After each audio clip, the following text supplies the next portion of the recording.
ஐயா என்ன பண்ணாங்க, கடைசியாக மேட்டுக்குப்பத்தில் கொடுத்த ஸ்டேட்மெண்ட், நான் உள்ளே 10-15 தினங்கள் இருக்க போகிறேன், யாரும் திறந்து பார்த்து அவநம்பிக்கை அடையாதீர்கள், திறந்து பார்த்தால் வெறும் வீடாகத்தான் இருக்கும்படி ஆண்டவர் செய்விப்பார், என்னை காட்டிக்கொடார் அப்படி சொல்லி உள்ள ஐயா போய் உள்ள திருக்காப்பிட்டுக்கிட்டாங்க. வெளியில் இருக்கக்கூடிய அன்பர்கள் வெளியில் இருக்க தாப்பால போட்டுட்டு அங்கே உட்காந்துக்கிட்டாங்க. உட்காந்து ஐயா வருவாங்கன்னு வெளியில் உட்காந்து அருட்பா பாடல்களை பாராயணம் பண்ணிக்கிட்டு இருக்கிறாங்க. இந்த தகவல் அரசாங்கத்துக்கு போகுது, தாசில்தார் மூலமாக அன்னை இருக்கக்கூடிய மாவட்ட ஆட்சித்தலைவருக்கு போகுது. அவங்களுக்கு வேற மாதிரி தகவல் போகுது, வள்ளலாரை யாரோ ஏதோ பண்ணிட்டாங்க, அவர் உள்ள போனவர் வரவே இல்லை அப்படின்னு. அது குறித்து விசாரிக்கிறதுக்காக அன்னைக்கு இருக்கக்கூடிய மாவட்ட ஆட்சித்தலைவர் வெள்ளக்காரர் ஆங்கிலேயர்கார், அவரும் தாசில்தார் அவர் நம்ம தமிழ்நாட்டுக்கார் தான், இவங்க 2 பேரும் வர்றாங்க. உள்ள கதவை திறந்து பார்க்கணும்னு சொல்கிறாங்க. அன்பர்கள் முடியாதுன்னு மறுக்கிறாங்க. இல்லை, இது எங்களுடைய டியூட்டி, நாங்கள் இதுக்கு முடிவு பண்ணணும், நீங்கள் திறக்கணும் சொல்லி வலுக்கட்டாயமாக திறந்துடுறாங்க. திறந்து பார்த்தா உள்ளே எதுவுமே இல்லை. ஐயா உள்ளே போனார், கதவு தாப்பா போட்டுக்கிட்டார். ஐயா வேற ஒன்றுமே பண்ணலை. வெளியில் இருக்கிறவங்க வெளியே தாப்பா போட்டுட்டு உட்காந்துக்கிட்டாங்க. அவ்வளோதான். அது ஐயா சொன்னது தான், நீங்கள் வெளியே தாப்பா போட்டுக்குங்கன்னு சொல்லிட்டு அதை சர்டிஃபிகேட்டாக சான்றாக அந்த மாவட்ட ஆட்சித்தலைவர் பதிவு செய்கிறார். ராமலிங்க பரதேசி என்பவர் டிசப்பியர்டு, காணாமல் போய்விட்டார்னு பதிவு பண்ணி சர்டிஃபிகேட் பண்ணிட்டு போயிட்டார். இப்போ வள்ளலார் மரணம் அடையவில்லை, காணாமல் போய்விட்டார். இது ஒன்றும். இன்னொரு சான்று என்னன்னா, 74 ஐயா திருக்காப்பிட்டுக்கிட்டாங்க. ஆனால் ஞான சபையை சுற்றி இருக்கக்கூடிய 110 ஏக்கருக்கும் வரி கட்டணும். இது வரைக்கும் பெருமானார் பேரில் வரி கட்டிக்கிட்டு இருக்கு. இப்போ யாரை கட்டுறது? ஏன்னா ஐயா யாரையும் நியமிச்சுட்டு போகலை, நீ நடத்து, நீ நான் பார்த்துக்கன்னு சொல்லிட்டு போகலை. அப்போ என்ன பண்ணுறாங்க, வரி வசூல் பண்ணுறதுக்கு வர்றாங்க. யார் கட்டுறதுன்னு தெரியல.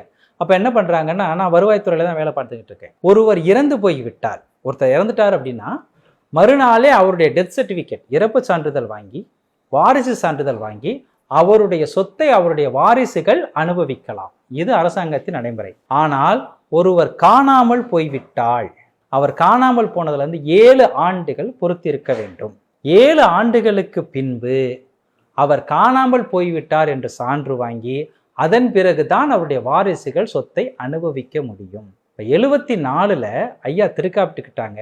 அதற்கப்புறம் 7 வருடம் வரை பொறுத்திருக்கக்கூடிய அரசாங்கம் இந்த 110 ஏக்கருக்கும் 1891 4 பேர் கொண்ட குழுவை நியமிக்கிறது.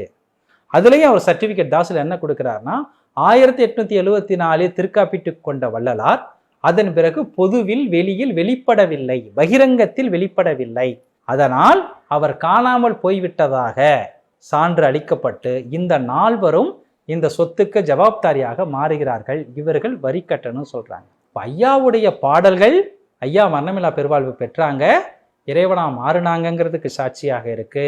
மாவட்ட ஆட்சித்தலைவருடைய சான்று சாட்சியாக இருக்கு.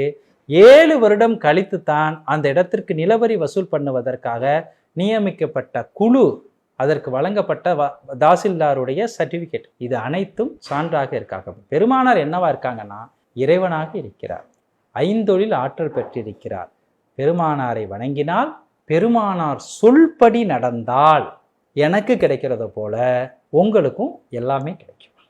அதாவது மரணமில்லா பெருவாழ்வு அப்படிங்கிறது வள்ளலாருக்கு பிறகு அந்த நெறியை பின்பற்றுபவர்கள் யாராவது அடைந்தார்களா? அதுக்கான சான்றுகள் ஏதாவது இருக்கா? பெருமானாருக்கு பின்பு ஐயா 1874 திருக்காப்பிக்கிட்டாங்க. இப்ப 150 வருடங்கள் தாண்டிடுச்சு.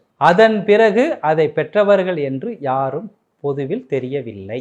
ஏன் அது பண்ண முடியல அப்படின்னா, ஐயா சொல்றாங்க, 10 வருஷம் நீங்க தவம் பண்ணாலும், தவம் பண்ணி நல்ல உஷ்ணத்தை உடம்புல சேர்த்து வச்சிருந்தாலும், ஒரே ஒரு நிமிஷம் கோபப்பட்டீங்கன்னா முடிஞ்சு போச்சு. அந்த கோபம் ஒட்டுமொத்த தவத்தையும் அழிக்கும்.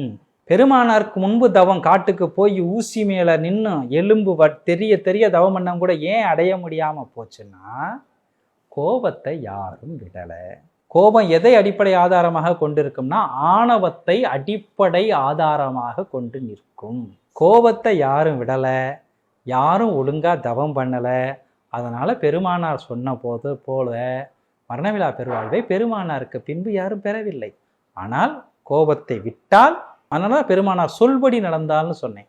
சன்மார்க்கத்தை பொறுத்த வரைக்கும் ஐயா என்ன சொல்லியிருக்காங்கன்னா, சன்மார்க்கம் நானே நடத்துகிறேன்னு சொல்லியிருக்காங்க ஐயா. இன்னைக்கு வரைக்கும் ஐயா தான் நடத்துறாங்க. ஐயா யாரையும் நம்பி கொடுத்துட்டு போகல. இன்னும் சொல்லுவாங்க, சன்மார்க்கத்தை எப்படி பின்பற்றணும்னா, சன்மார்க்கத்திற்கு ஒத்து வாயடங்கி மனமடங்கி இருத்தல் வேண்டும். இங்க உட்காந்து கூச்சல் குழப்பம் போடுறதுக்கோ சண்டை போடுறதுக்கோ வேலையே கிடையாது.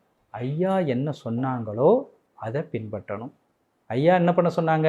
பரோபகாரம் பண்ண சொன்னாங்க. பிற உயிர்களுக்கு கருணையோடு இரக்கத்தோடு இருங்கன்னு சொன்னாங்க. அதை பண்ணணும். சத்விசாரம் பண்ணணும், அறிவு விளக்கம் பெறணும்னு சொன்னாங்க, பக்தியோடு இருக்க சொன்னாங்க, ஒழுக்கத்தோடு இருக்க சொன்னாங்க. இதை பண்ணினால் அடைய முடியும். இதை முழுமையாக பண்ணியவர்கள் என்று யாரும் இருப்பதாக எனக்கு தெரியவில்லை. இனிமேல் அடையலாம்.